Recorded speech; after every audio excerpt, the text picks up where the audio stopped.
Alright folks, welcome to my review and more importantly my comparison of this, the ARES new issue L1A1 SLR, against this, what is left of my now retired King Arms L1A1 SLR. It's my first ever review, so I might ramble a bit, so bear with me. You can fast forward through the boring bits if I get too long-winded. Other than that, enjoy.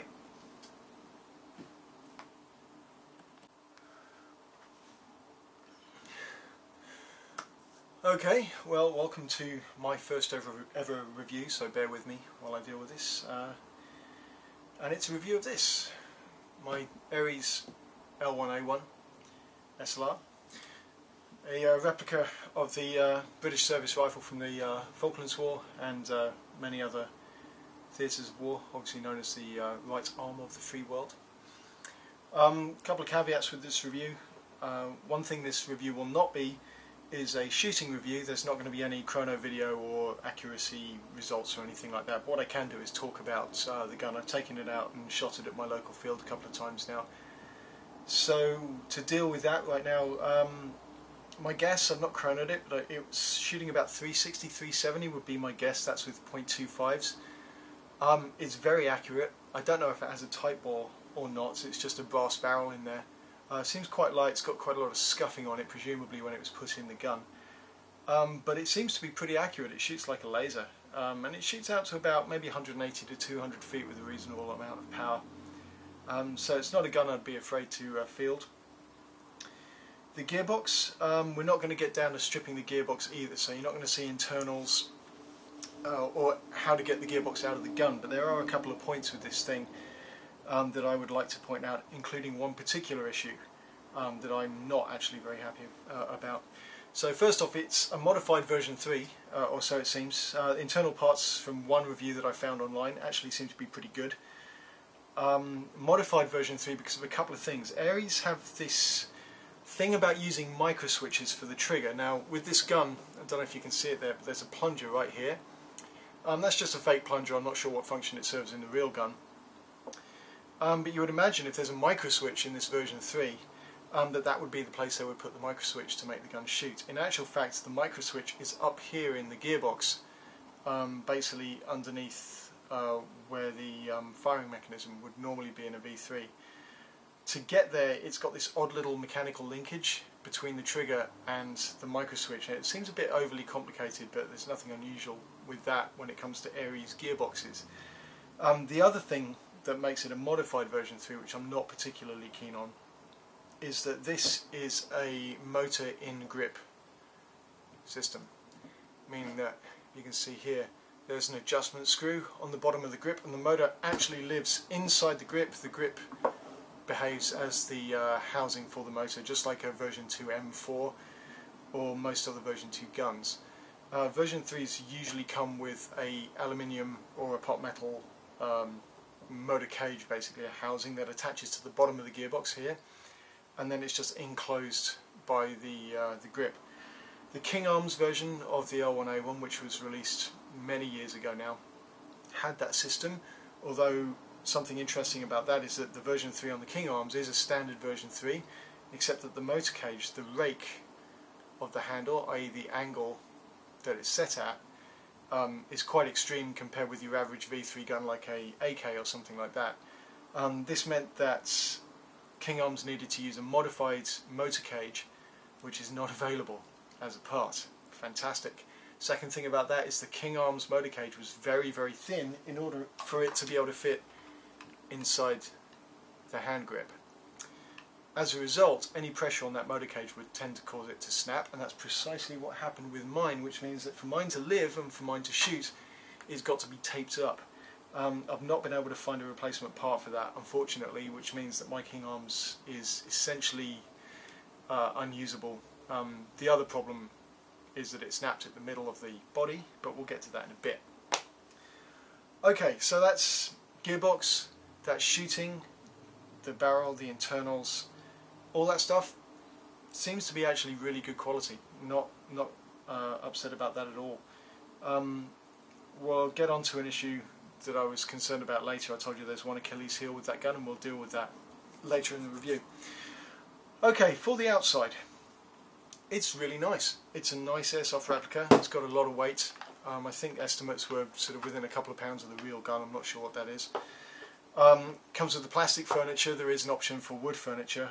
This came from Evike for $425. It's quite a lot for a gun like this. I would say the King Arms was worth every penny of $400, $500. This is not quite so much, but it's still a very, very nice replica. The plastic is really solid, unlike the King Arms. I've got the King Arms stock here and the foregrips from the King Arms. These were quite sort of a bit plasticky and wobbly. They did have a steel front, which is quite nice. It looks good and it's pretty solid. The ARES does not have that steel. It's this black painted, I guess nickel or something up here, pot metal, whatever. It might be a bit weak, but because it's held quite nicely at the back here, that's not a problem. The other thing about these foregrips is that they are very, very thick plastic. So if I go ahead and take this off, we'll compare the two. When it comes down to furniture on these guns, I'm assuming that most of the people that buy this are probably interested in doing a real steel parts conversion, meaning that they would put the real handguards and the real buttstock on the gun. Obviously the pistol grip won't work because the wood pistol grip will not house an airsoft motor. A couple of things about this. I think the real steel foregrips will actually probably go on this gun a little bit easier than real steel foregrips that went on my King Arms. Reason being is that the gas tube and the barrel are actually slightly narrower than the King Arms. The King Arms, everything was ever so slightly blown up by maybe a millimetre or two in size, so I would actually have to hollow out the inside of the foregrips in order to make it fit around the back. These foregrips go on really, really nicely. They're extremely thick plastic. So if you listen to that and you see the thickness of the plastic here, they're very, very sturdy. You can't bend them, not even one. Whereas the King Arms, very, very bendy indeed. Not very solid. They look nice, but they squeak, they creak and rattle and all that business. So the ARES furniture, it's really, really nice. Couple of things about this if you want to attach real steel parts to it. This ring here is what actually supports the grips. So when you're putting the grips on, they've got a neck on them right here that slots kind of like an M4 Delta ring into this collar, like so. One of the issues you'll have trying to get real steel parts in there is that this is not wide enough. It doesn't have a great enough diameter for that to work. The King Arms, like I said, had some fitment issues with real steel and the foregrips, the handguards. They were solvable because you can hollow out the handguards and make them fit. I don't know about the plastic furniture, but wood furniture would go. I'm going to show you right here. This is my King Arms. So this ring right here, which incidentally on the King Arms is steel, it's not pot metal, which is quite nice. I don't think it's steel on this, but I'm not sure. These are real steel British grips, and they just needed to be a little bit hollowed out here to accept the gas tube, and they would go. This ring is larger than the ring on the ARES L1A1. These grips will not fit with this ring here. You would have to either widen this ring or narrow the collar on the foregrips in order for them to slot into this ring. Trouble is, there's not really enough wood there for that to be done, so I don't think it's possible to take natural wood handguards from the real steel and put them on the ARES L1A1.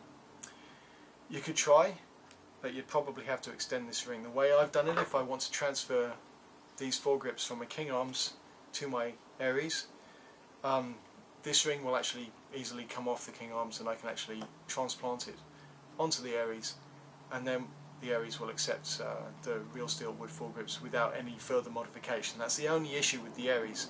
Up front, the real steel foregrips will go in no problem. They don't need to be cut down, they don't need any space made inside the grips, they'll just go straight on the gun. So that's one issue with the ARES L1A1. The other issue is the stock. I have a real steel stock here. Now, with the King Arms, I'll grab that. The way the stock attaches is almost identical to the real steel again. So let's get this out of the way. This is the King Arms. It's got a threaded receiver right here, and it's got the tongue which slots into the bottom of the foregrip, the stock.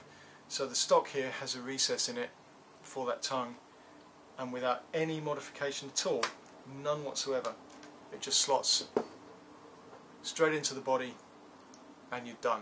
All you need is a bolt that I made just out of a couple of lengths of threaded rod, and that will go into the end of the grip, up into that threaded receptacle I showed you in there, and the whole thing goes together just like that. No need to route, no need to make any modifications at all. There's also a screw that goes in the bottom here to help retain it. The ARES, on the other hand, not so much. I'm not going to take the stock off. The way you would do that is actually relatively straightforward. The buttstock here has a spring-loaded hatch, so you can put a battery in there. There's plenty of storage for an 11.1 LiPo, a stick battery, whatever you happen to have. It's small Tamiya. I've converted mine to Dean's, like most people in the airsoft world these days. All you do is get a long screwdriver in there up to a flathead screw which exists about 3 inches into the stock. Unscrew it, comes right off. The issue is that the tongue here has some serious depth to it, which means that in order to actually get the real steel stock to fit, you would need to basically route out this recess here for that tongue to fit, because it's much deeper than the hole that's given. So that would actually require taking off probably a ½ inch of material from the neck of the stock. I'm not sure how strong that would be once you were done. It would also need a long bolt like the King Arms in order to be able to extend all the way to the back of the stock and allow it to be attached. So real steel parts on the ARES, not such an easy proposition as the King Arms. The King Arms will accept it much more readily. Right, back to the ARES itself. The body, like the King Arms, is, I believe, magnesium lower, magnesium upper. I think the King Arms is actually machined aluminum or aluminium for the upper, I'm not sure about that. It has a steel top cover, and on the flip side of the gun you've got the flip down charging handle, which is unique to the L1A1 as opposed to the FAL. The fire selector here, which is basically semi-unsafe as per the British issue. You've got the strip down latch here. Unfortunately this is non-functional. This is one of the niggles I have with the gun. The King Arms, this works. This is really solid, and I'll show you that in a second. With the ARES, when you get it, this latch is functional, but if I took the gun and tried to flex it, the upper receiver and the lower receiver would separate ever so slightly. There's a bit of wobble up here, which is just kind of irritating. There's a very small catch inside the back of this lower receiver that actually locks in the upper, and it all hinges on this point here like the real gun. So you can technically strip this like the real thing just by pulling this latch back, pivoting the upper receiver forward, and it would separate at the back here. Kind of like, again, an M4, just separating in the middle, or hinging in the middle. The issue because of that wobble is because the latch is so small, it's kind of feeble.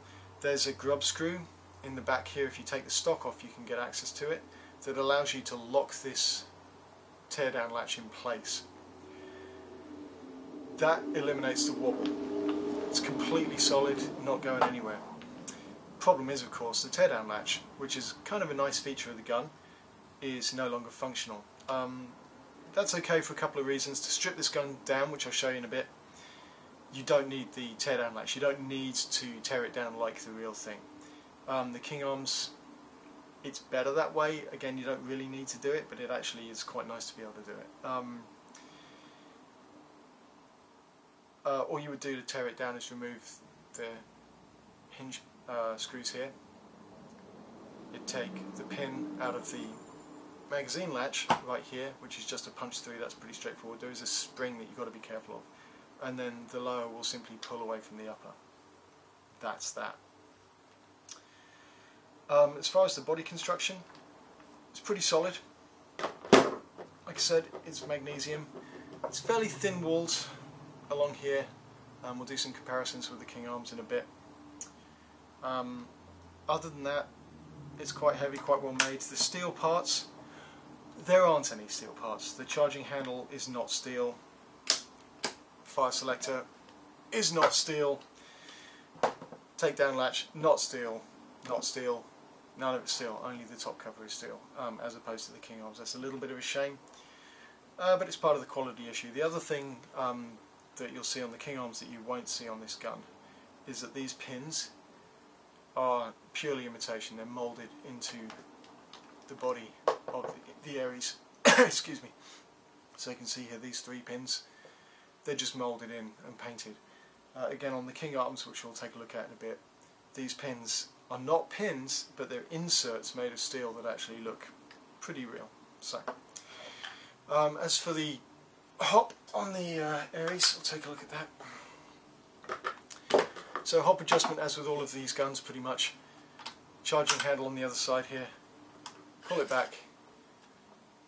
Hop on the inside, easily accessible. It's held down with 2 screws, and one nice thing about this compared with a lot of other ARES models is that the hop up and barrel are not integral to the gearbox. You don't need to take the gearbox apart in order to get the hop out, which kind of blew my mind with the FNC and other ARES guns that I've owned. So this one simply has 4 screws in here which hold the hop down, and you can just take the front off, pull the hop out. Simple as that. The hop wheel, this is an issue it seems to be with a lot of these new issue ARES L1A1s, is that I don't know if you can see that, but I'm actually spinning the hop wheel just by touching it. That's not good. It'll just rattle itself off or on, or it'll adjust itself as you shoot. So one thing I would recommend is taking the hop out and just doing up the screw on the other side of the hop wheel to tighten that all up and make sure that it won't move under fire.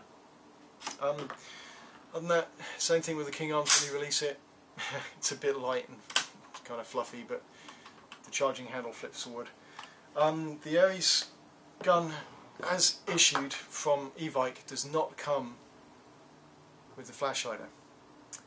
It's just got a threaded section which is 14mm anti-clockwise, I believe, here, and a stubby end to the barrel. There's no flash hider. So this is my King Arms flash hider that I've basically put some electrical tape onto here and then screwed this on. This will not screw onto the ARES. You have to actually modify the end in order to accept it. They do sell the flash hider for $25 on Evike, but sod 'em, frankly. Magazines, there's high caps available, 300 I believe or 320, and there's mid caps available. Evike doesn't stock the mid caps right now, so you get one 120 round mid cap. That's your lot with the gun. I've been in communication with Evike, or at least I've emailed them, and they've responded asking when they're going to stock mags, or if they're going to stock mags. 3 weeks later they ain't got back to me yet, so I'm stuck right now with a single 120 round mag. Regular L1A1 fitment, kind of like the AK. It goes in, let's do this a bit better so you can see. It goes in forward like that. Just get that locked in, and then locks back, locks in place.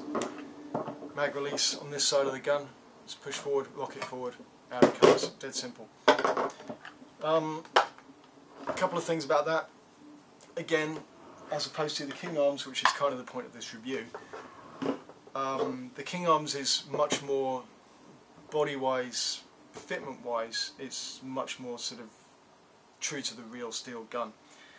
The mags are no different. This is the ARES mag. This is the King Arms mag with my custom duct tape Magpul attachment, ignore that. About the same size as you would imagine for two guns that are chambered in 7.62. These are slightly deeper. The King Arms mags will not work with the ARES gun. I don't know how well you can see that. This is King Arms, this is ARES, and the feed hole is actually slightly rearward on the ARES compared with, compared with the King Arms. The attachments are different as well, like the locking mechanisms. There's a tab here on the King Arms which is lower down than on the ARES, which is right up there at the top of the mag. So they're two different attachment methods. There's really no way of modifying King Arms mags to fit an ARES gun. The other issue, and again this is where sort of being true to the real steel comes in, this has a notch, or not a notch, a protrusion I guess you'd call it, at the front of the mag, which slots into a recess in the body, and that's the King Arms. The ARES is the other way around.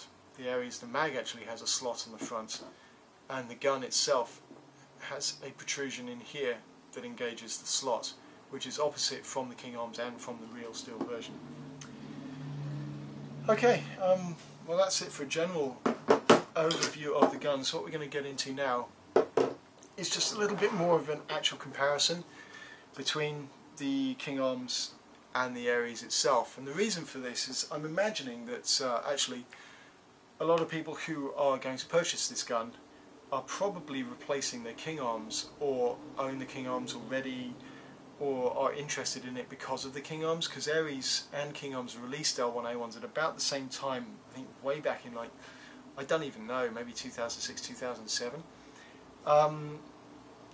The ARES, or Star as was a little bit of a lower quality product to my mind. It had a two-piece outer barrel, and just the foibles of the ARES gearboxes, which this kind of does as well. They're just overly a little bit complicated and also not the highest quality parts.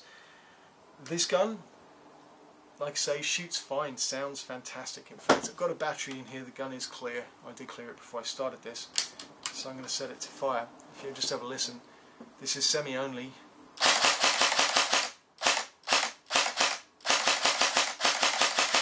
So the response is good, it sounds clean, there's no squealing, there's no hesitation.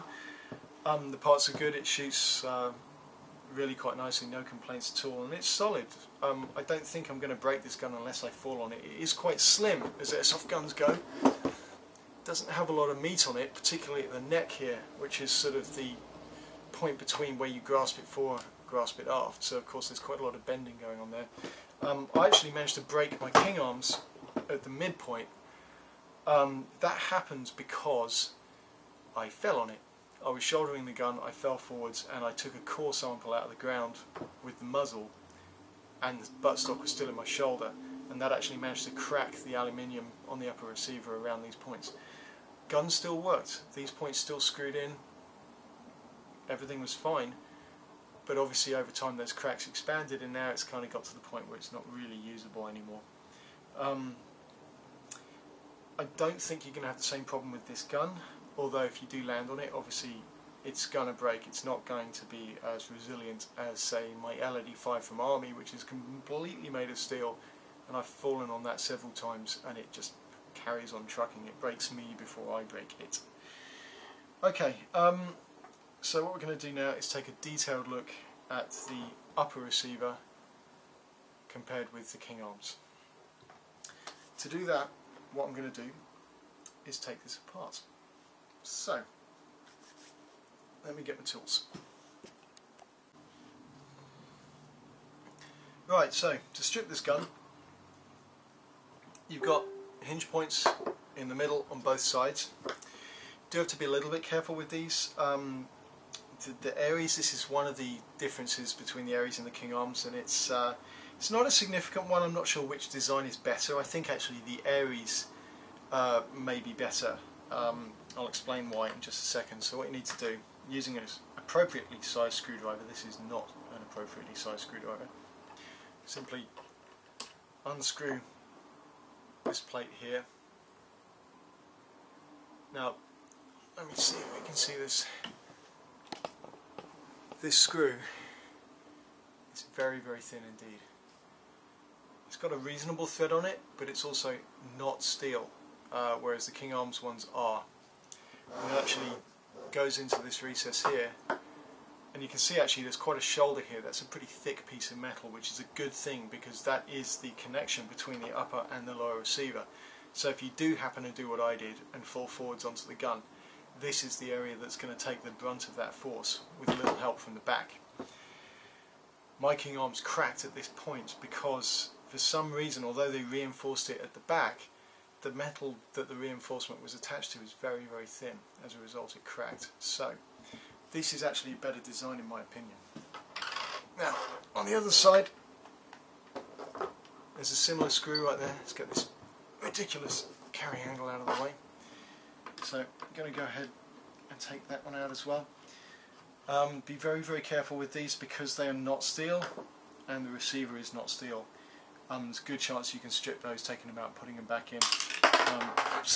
Particularly the tip here. Get some light on that. You could bend that if you used the wrong size screwdriver, so make sure the screwdriver fits in there because very quickly that can actually wear out. Right. Once those two screws are out, you've got a pin right here. This is the pin for the mag catch. So I'm going to flip that over and punch it out. Incidentally, the carry handle on this is extremely stiff, which is a good thing. The King Arms, it rattled around and made a lot of noise, so I took it off. There is a spring down here. This is the mag catch. You can see there's a spring right there. When you punch this out, the mag catch is going to fall back ever so slightly and that spring could go AWOL, so just make sure that you grab it before it decides to spawning off somewhere into your living room, never to be seen again. So just tapping that pin through. Come on. It does have some knurling on this side, so you might need a pair of pliers to get it out. Let's see how easily this thing decides to relinquish its hold on the receiver. I guess actually you don't need to take it all the way out. You could just leave it hanging, but why not? Okay. So, mag catch. Just going to pull down. It's like, there goes the spring. Fortunately we got it. Mag catch comes out. Set that aside. Now, that's it. That's all that's holding this gun together. So what we should be able to do now is simply pull the upper and lower apart, just like that. Right there. Okay. The takedown catch here, like I say, mine's locked in place.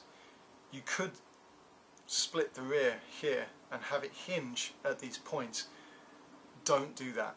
Don't do it, and there's a reason. That's your nozzle for the gearbox. It sits inside the hop up for anyone who's ever familiar with tearing one of these guns down. There is provision, I believe, to move the hop forward and allow this to be free of the hop when you bend the gun. But what you're doing is basically bending it like this, and with that nozzle inside the hop you're going to snap it. So this is the best way to tear this gun down. Don't do it any other way. Incidentally, if you wanted automatic fire, now you've got automatic fire because that nub isn't blocked anymore. In fact, I've never heard it shoot automatic, so let's do it. Not bad. That's with an 11.1 2500 mAh LiPo, I believe. Okay, take a quick look at the gearbox while it's open, why not?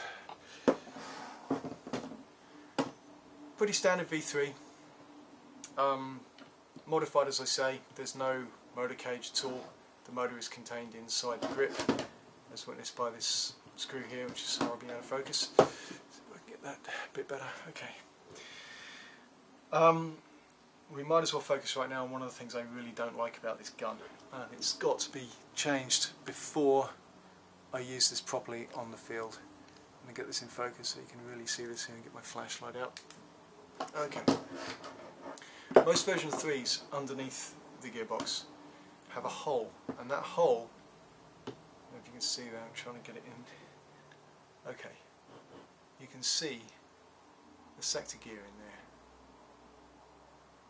Now, most V3s have a plastic cover over that hole in the gearbox, because that hole is standard to all V3s, and that basically closes the gearbox up and stops anything getting into that gearbox.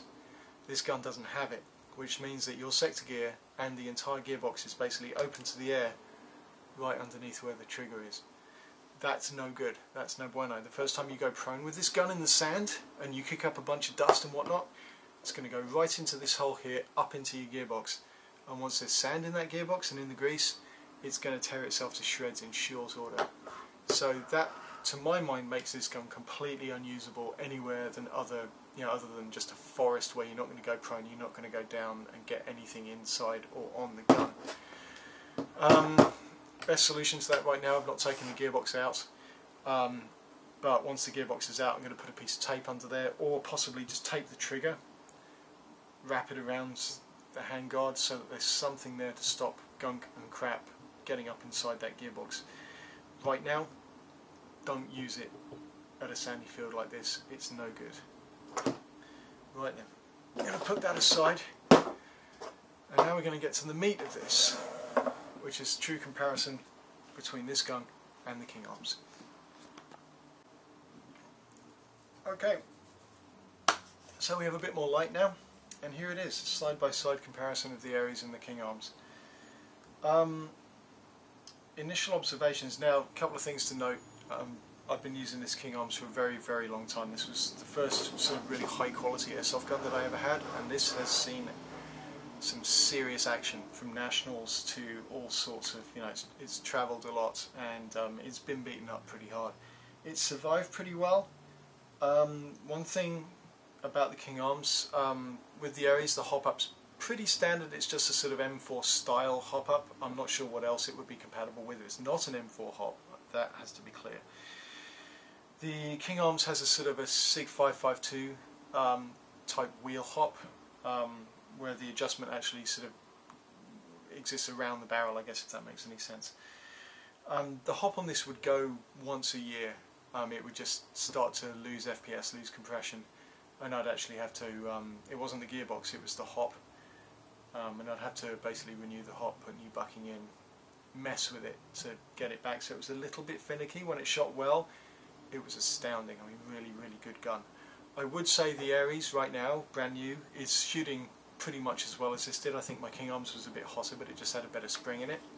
So just pure airsoft gaming wise, the ARES is fantastic, no complaints. Not used it in a game yet, be nice to have some mags, e-vike, but I think I will be very happy with the ARES. Longevity, we'll see. The King Arms had a superb version 3 gearbox in it. Standard version 3 with a modified motor cage. The gearbox is out of this gun right now. This is the lower receiver, which would have the grip and the stock on it. It's all torn apart because basically I retired this gun. The gearbox is in an AK of mine right now. The version 3 of the King Arms was 7mm bearings, really good internals, a good strong spring, excellent compression. It shot so cleanly and so smoothly. The gearbox sounded fantastic. I've no reason to believe that the ARES is any different, to be perfectly honest. It has bearings, I know that, there's no bushings, and the internals, as far as I know, are fine. The King Arms gearbox is a beautiful, beautiful thing now, I have to say. It's well worth the money. When it comes to the build quality, I think this is where the big difference stands out. Now, this gun has seen some very significant modifications, as I'm sure you've noticed. It's got the real steel handguards. It's got a shortened front end because I cut the front end off because I was sick of dragging it through a forest and getting it stuck on stuff, with a sort of a roadie modified flash hider, which was built for me by a friend. Did a nice job. The King Arms receiver is one of the biggest differences in build quality. We're just going to zoom in so we can take a look at that. Right. Now, we'll start with the King Arms first. The King Arms has, if I can get this in focus here, steel, steel, steel, steel, steel, steel, steel, steel. All of this is steel. It's got an aluminium, I believe, machined, not cast body, and I'm not sure about the lower. Very, very solid. Something I'd like you to just notice here, if you can see how thick this metal is. It's huge. This is a really big piece of machined aluminium. It's really high quality indeed. If we look at the receiver on the other side, steel. This isn't actually, I thought it was, but it's not. Steel, and then the takedown catch. I think the quality for this is superb. There's a couple of things that really sort of let it stand out, and it's minor stuff when you're talking about actual play, shooting the gun, but when you've got an L1A1, you're kind of looking for just a little bit more quality. You know, the sort of people who buy this are going to be the sort of people who are interested in the history of the gun and the quality of the replica, not just, you know, you're going to use it on an airsoft field. The takedown catch, I'll flip this around so it makes sense for you guys. I'm not my sherry off the table. I know I said that the ARES was a bit loose. This is not loose at all. There's no wobble. Now this doesn't even have a gearbox inside tying everything together, and it's completely solid. Now the takedown catch, you push that forward or rear and the gun breaks in the middle. Look at that. No gearbox or anything, it's hinged perfectly. There's only one hinge piece in here, it's on the other side. I lost this one because of the damage. This has a massive steel hook at the back here that engages with the rear of the receiver. So when you click them together, it's rock solid. That is a really nice piece of machining. And the catch is really, really solid. It takes a lot of pressure to move it. There's no wobble, there's no flex, there's no rattling. Can't say that of the ARES. The ARES, that catch is not really usable because the top cover is, or the upper is so loose when that catch is loose. So the only way to make the ARES work is to just bolt this down using a grub screw which lives in here. Something else about it, the top cover here, which is your dust cover, covers the bolt. Might as well be a real steel part. It's absolutely beautiful. Sorry, that's out of focus, whatever. Okay. Something about this, again, just sort of speaks to the quality of the King Arms. You'll notice, let's see if we can get this, there's a lip on the edge here, right at the front, and that slots into the top of the receiver. So if I go and pop this on the rails, if I get that in the right place, you'll see that it actually goes into, did I make that? I missed. Alright, let's do that again. There we go. Come on. There we go. Okay. It's nice and solid, but it goes actually into the receiver and is recessed under here. So let's get that in focus so you can see. So if I pull this back, see how it slots in there, holds it all in place. Let's see how close I can get. So the whole upper here, all this is recessed inside. This is not flat. It all disappears up inside the front of the receiver. Now that is testament to the fact that this is a machined piece of metal. It's really, really beautifully made. And it's quite a lot like the real thing as far as I know. The ARES, that doesn't have that. So what we're going to do is take a look at the ARES now. So the ARES, let's put it back on the table.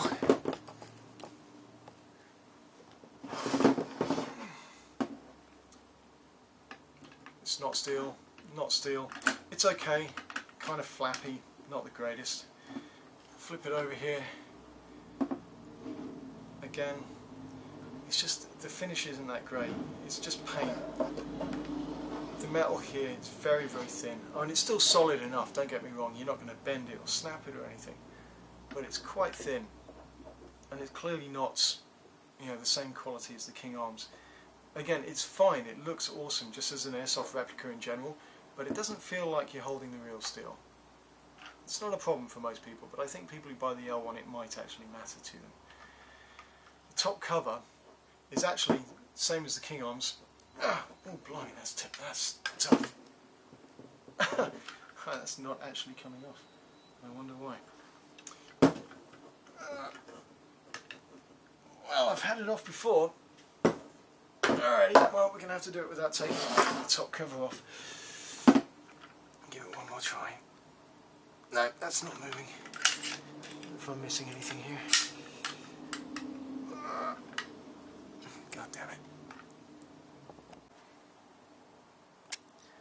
Okay, so I got the top cover off. That took a bit of effort. Right then, let's see what we're doing here. So this is the top cover from the ARES. Again, steel. Not quite as nice a finish on there. The King Arms was kind of a grey paint. I'm not sure if it was natural finish or not really. It's a bit odd because it made the King Arms rather two-tone with all the steel parts, but I actually quite like that, because if you look at a lot of L1A1s, real steel, they kind of have that sort of mismatched part thing, which I rather enjoy. Now the top cover will slot on just like the King Arms. I'm not quite sure why mine is jamming as badly as it is, but it will go on like that. Now the difference here, and this is where we're going to try and focus in a little, this front to the receiver is flat. There's no recess under there, so if you look at the top cover when I push it to, it doesn't recess underneath there, it's just flat up against the end. That means that there's actually a gap all the way along the dust cover, along the top here. You can actually see the gap right there.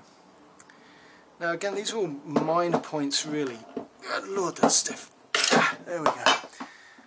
But I think it just speaks to the quality of the two guns really, and the way they're made. Now the King Arms cover will actually fit onto the ARES.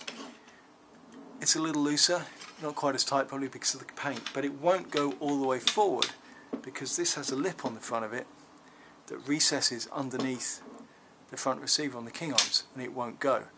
That means that if you look here, there's an overhang at the end that will not allow the gun to be closed. Now I believe that's going to be the same for any real steel cover you want to put on this. So if you have like a suit sight welded cover or a Picatinny rail from a real one, that's not going to go unless you file off the front of the top cover, and who the hell wants to do that? So again, it's just a difference in quality between the ARES and the King Arms. Now if we look at the bolt itself, pretty solid spring, goes back and forth, travels the full distance, which is nice. I always appreciate that. The hop's easily accessible from the inside. I don't know if you can see there. Nice design from the ARES, I mean really quite good. This end piece here, which the God, sorry, I'm struggling with focus here. Which the spring rides in, and the actual rod itself, that piece doesn't move, that won't come out. So I have yet to figure out actually how to get the bolt out of the upper receiver. I'm sure there's a way, I just haven't done it yet. Not so with the King Arms again, so let's take a look at that. So this is the King Arms, upper and lower are still connected, but you can see there how gorgeous the machining here is. That's machined aluminium, that bolt. Now it doesn't have full travel. That's actually partially because this was part of the blowback system. Yeah, there's actually a blowback even though it's an AEG. This end piece here, if I break the gun, this end piece actually comes out. I don't know if you can see, but there's, oh boy, yeah, there's some screws at the end here, 4 screws, and it's very, very fine, very small, and they're in a very, very thin piece of metal, as you can see. That allows this carrier here, which is sprung on rails, to pop out, and then the whole bolt group comes out the back of the gun on rails, which is really, really nice. Makes it very easy to strip. Even though it's quite a complex system, it's extremely well designed and extremely well built. I like it. I miss my King Arms. ARES, not quite so good. If we just take a look at the hop on the King Arms, as I say, it's a sort of a SIG 552 arrangement, kind of similar to the TMs. It's not my favourite aspect of the gun, but it'll do. Okay, next part.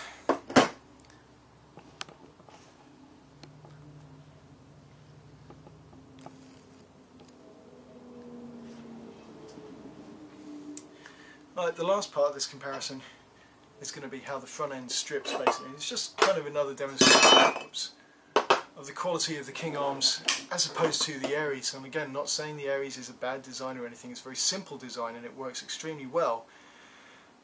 It's just this is so cool and I like it. And it's probably unnecessarily complicated, but it makes you feel like, although you spent $450 on this gun, that it was worth every single penny. Not quite so with the ARES. So first off, we're going to take off these real steel foregrips. Time.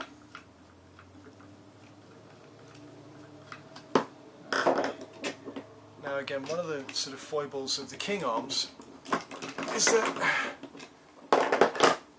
the barrel and the gas tube are a little bit on the thick side, which means they don't fit inside the grooves that exist in the real steel foregrips. So I actually had to hollow the top out quite a lot in order for it to fit. I also had to file down, I don't know if you can see this, but the metal shield on the inside here had to be filed down for it to fit. So the King Arms isn't quite perfect as far as real steel fitment goes. It's still better than the ARES, simply because of this ring here. Now let's just zoom in, take a look at how this guy strips. Okay, so for this I need some tools, specifically this chap here. Now, if we look at the ARES, I'm going to go ahead and take the foregrips off of this. The barrel on the King Arms strips, I believe, in a very similar manner to the real steel. Again, I have no real way to qualify that statement because I've not shot the real gun, let alone stripped one. But I'm just making some assumptions here. Could be making an ass of myself. It wouldn't be the first time. So, ARES, King Arms. This collar, too small to carry the real steel. This one, just about big enough to carry the real steel. Not quite. Need a little bit of work. Now to strip this, you've actually got to take this collar off. It's a little bit, again, kind of like the Delta ring, part of the Delta ring on an M4. Widen this up a little. Oh boy. Adjustable wrenches are awesome. Just make sure I'm actually turning it the right way.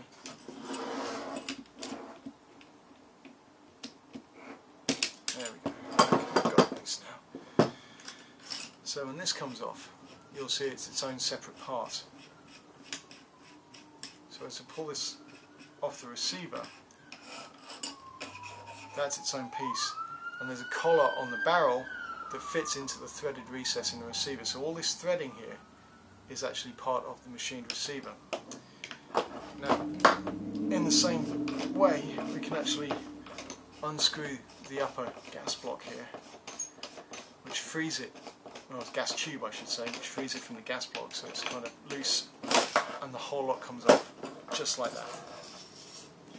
And again, just by demonstration, the King Arms, you've got the collar that is trapped by this when it screws into the receiver, and you can see it's a nicely machined aluminium barrel. The gas block itself actually has a replica of the real steel, so if you pull the gas plug out the end here, have I done this right?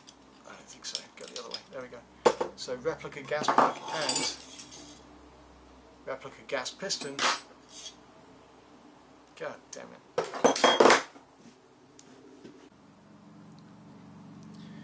Alrighty, well, I was about to strip the barrel off the King Arms and my battery died, so we're back. And we're looking at the King Arms barrel system. So again, really nicely machined aluminium barrel, really good replica gas block. This is the gas adjuster on the real steel, which will basically allow you to adjust the amount of gas going back to the blowback system. So as it filled with dirt and grease and grime and crud, you could increase the amount of gas going back to the bolts, make sure it's still cycled. This one actually has a spring underneath it, which means it clicks as you rotate it, just like the real steel, and it's really stiff. It feels fantastic. And of course, as I mentioned before, you've got a fake gas piston along with its spring, which rides inside the gas tube of the King Arms.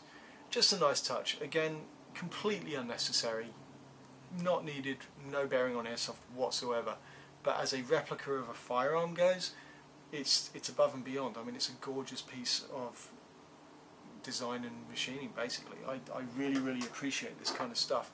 You know, the fact it's got a really nice, heavy, proper replica of the gas plug, and the fact that this is sprung so that it adjusts as would on the real thing.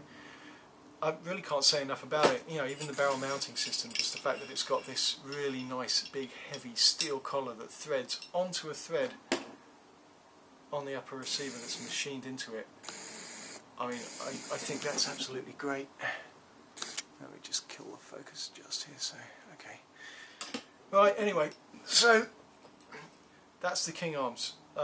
It's a beautiful gun. I mean, really, you know, I'd be reluctant to spend $450 on any airsoft gun. And I feel like I got the bargain of the century on this thing. Because it's such a nice piece of kit. It really, really is. I know I keep singing their praises, but I'm going to go into what I consider to be the Achilles heel of the King Arms, and the reason why, apart from the motor cage, mine was retired. I have to zoom in a little bit for this one. Okay, let's see. So, as I mentioned, the upper is really thick, high quality machined aluminium, as far as I can tell. The body pins where they split in the centre are threaded, they're steel. Again, very high quality, very thick, very significant bits of kit. Remember I showed you the ARES ones, they're rather thin and puny. This is steel and it's rock solid. I get the equivalent one from ARES. Sort of, you can see the difference there. Pretty significant. Okay. Problem with the King Arms that I found, so I split this, that's the lower done. Right here. Let's get this out of the way. Look at that damage. All of the receiver around here is cracked. Reason being, again, I fell on this gun, and this is the point that takes a lot of that impact.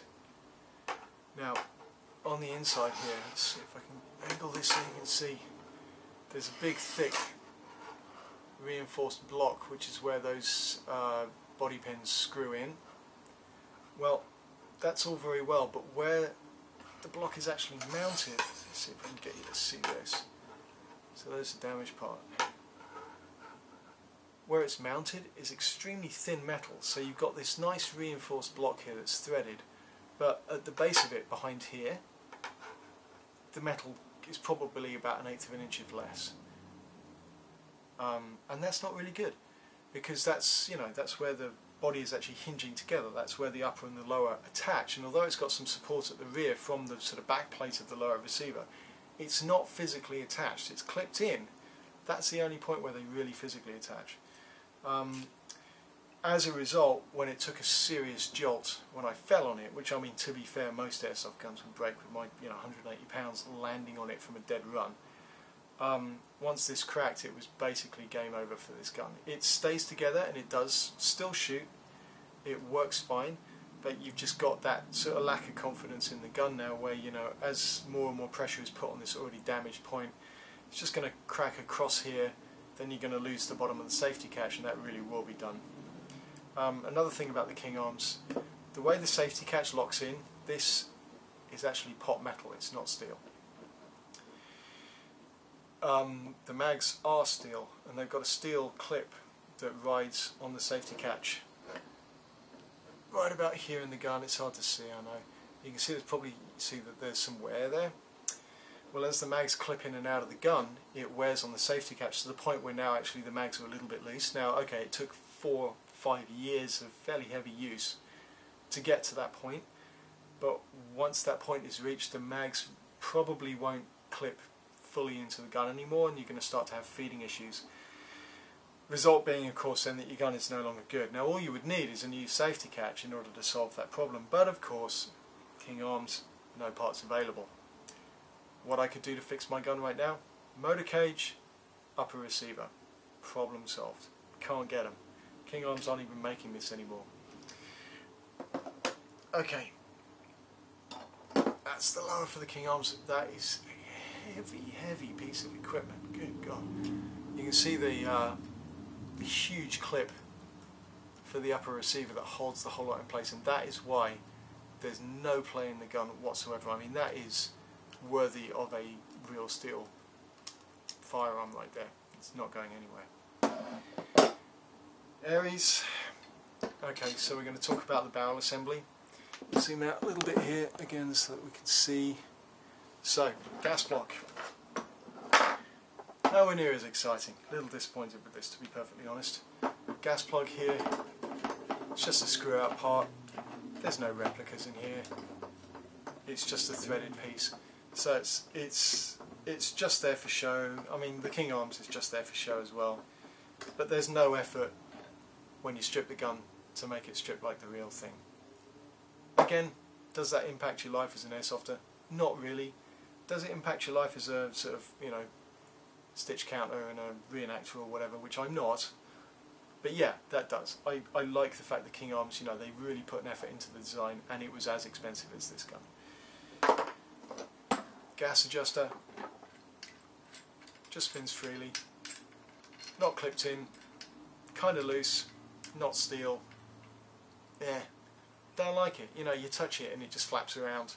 Again, it just it doesn't lend confidence in the gun. I'm not going to take the front end off of this because it's a little bit of a pain. But this collar here that was free on the King Arms and actually collared, you know, that bump out that then held it to the receiver. The receiver is not externally threaded. This threads into an internal thread inside the receiver. So this is basically like the gas plug. It's got a thread on it itself and it screws into the receiver. So this is actually a piece of the outer barrel. It's not free, it won't slide up and down the barrel, it is the barrel. Again, total departure from the real steel, nothing like the quality of the King Arms. It's not steel, it's not even aluminium, it's just pot, I believe. So, you know, again, is that a problem? No, not at all. It's completely fine, it's rock solid, it's not going anywhere, it looks okay, you're never going to see it. Does anyone care? Probably not. At the same time, having owned the King Arms, I can't help but find that a disappointment, basically. I just really, really like the design of the King Arms and the fact that it's so close to, I mean, it's worthy of a real steel firearm, whereas this really isn't. This is a airsoft replica of a real steel firearm, and you can tell that just by looking at it. The real steel, the King Arms, you know, first glance, you'd have a job telling it apart. The ARES, not so much. Again, is that a problem? No, not at all. So that really about wraps it up for the comparison between the King Arms and the ARES. Conclusions, as I've said before, is the ARES a bad gun? No, absolutely not. It's a fantastic gun. It looks gorgeous, it shoots really, really well, it's heavy, it's solid, it's an L1A1, which is fantastic, of course. L1A1 is my favourite gun ever. Are there design aspects about it I don't like? Not really. I don't like the fact that it isn't as intricate as the King Arms. I don't like the fact that it doesn't have the same attention to detail as the King Arms. I don't like the fact that it isn't as complicated as the King Arms as far as the external engineering goes. That said, it is a fair bit simpler. So it's probably simpler to strip, it's simpler to maintain. Gearbox, not quite so much because of the internal grip here, but then again it also means that there's actually less proprietary parts to break on this than there are on the King Arms, which means that, you know, you don't have a motor cage that's incredibly weak and is going to snap like the King Arms does, where they had to skimp on materials to make it fit inside the grip. So the ARES shoots fine, looks pretty good, looks great, and you know, I hope to be able to use it all day, every day, for as long as I did the King Arms. Forgotten what I was going to say. Oh yes, my only really big gripe is the hole in the gearbox down here that's uncovered, which every version 3 should have a cover there, and this one doesn't. That is an absolute deal breaker. So, you know, if you get this gun and you plan to use it at a field that isn't indoor or completely microscopically clean, get a cover over that sector gear and make sure that no crud gets up inside that gearbox, because that will be game over for those parts and you'll end up replacing all of them. Don't want to do that. You don't want to grind your nice new $425 gun down. Now, is this gun worth $425? Well, currently it's the only L1A1 on the market. So, you know, yeah, I guess so. build quality wise, no, I don't think it's worth $425. I mean, you know, 300 plus, yeah, I'd say so. It's very well made, it's very high quality. But again, having owned the King Arms is just that much better. King Arms, I wouldn't be sad to walk away from a $500 purchase. With the gun, I should say. This one, I don't think it's quite worth that amount. Something else I've just noticed actually. These are those side mounts, centre mounts, where the gun pivots. And you can see how thin those are. There's not a lot of metal holding them in there. So again, this might not be a gun that you want to go diving in and out of the trenches with, because I have a sneaking suspicion that over time those things are probably going to crack, and when that cracks, if there's no parts, that's the end of your gun, because that's the only bit apart from the mag catch pin that holds this gun together. Same with the King Arms. King Arms had the same issue there, and that's actually what did mine. So be very, very careful. Right, well that's about it. You can end here. There's going to be nothing more about the ARES, not a lot more about the King Arms. I'm going to talk briefly about the King Arms FALs, which was a different version of the L1A1 that King Arms released. And the FALs, the King Arms FALs, were the exact opposite of the King Arms L1A1. And by that I mean the quality was absolutely abysmal. What they did with the King Arms FALs is they took the same gearbox as was in their King Arms L1A1 and they put it inside a cast pot metal crappy receiver with, you know, all these lovely pin inserts that I was talking about that are all steel, and the lovely steel mag catch and the takedown lever. The takedown lever in the FAL was cast into the moulding of the body. It wasn't functional at all. It didn't even look like a separate piece. It was just a bump out of the body. The body was incredibly thin material. It wasn't sturdy at all. The connection points didn't hinge in the middle, didn't take down like the real thing. It was incredibly difficult to take apart and incredibly difficult to put back together. This lower receiver alone must weigh about 3 pounds, 4 pounds. The FALs were just garbage. The upper receivers were garbage. They were very thin, very brittle, and we had one that actually the lower receiver snapped either side of the safety catch after somebody fell on it. Appallingly bad. Gearbox awesome, shoots great, quality build wise was abysmal. So avoid the FALs, I would say. The SA58 that's on the market now is not like that, much better quality, obviously not King Arms. But this is my plea to King Arms. This gun, the L1A1, is the best airsoft gun I have ever seen, quality wise and actually shooting wise. It's pretty spectacular. The gearbox was a work of art and the gun is a work of art. Please bring it back. ARES have brought back their L1A1. I had to spend $425 on it just to get an L1A1, and it's nice, but it's not worth $425. This gun, the King Arms L1A1, is worth every penny of $425. So please, King Arms, please, please, bring your L1A1 back. I want one. I will buy one tomorrow. Call me.